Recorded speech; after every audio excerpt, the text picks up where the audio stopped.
மாசி மாதத்தில் உச்சமடையக்கூடிய சுக்கிரன் முதல் தரமான ராஜயோகத்தை துலா ராசிக்காரர்களுக்கு கொடுத்துத்தான் ஆக வேண்டும். இதை ஒரு மாதிரி கட்டளை அப்படின்னு சொல்லலாம், இல்லைன்னா பிரபஞ்ச விதி அப்படின்னு சொல்லலாம்.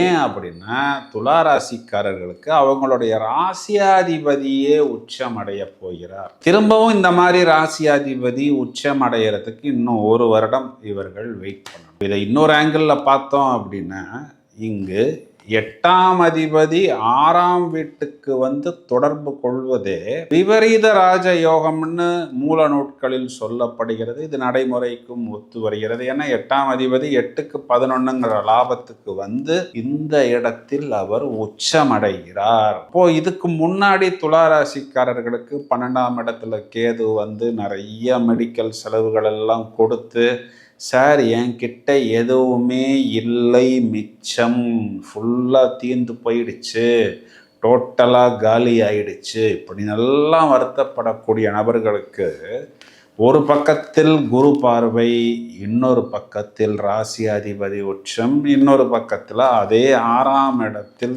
சாட்டர்ன். இப்போ இந்த சனி சுக்கிரன் சேர்க்கையும் முதல் தரமான ராஜயோகத்தை துலா ராசிக்கு கொடுத்தான் ஆக வேண்டும். மாசி மாதத்தின் தொடக்கத்தில் ராசியாதிபதி பாக்யாதிபதி சேர்ந்து 5ஆம் இடம், இது 3மே திரிகோண ஸ்தானங்கள், 1, 5, 9 தொடர்பு.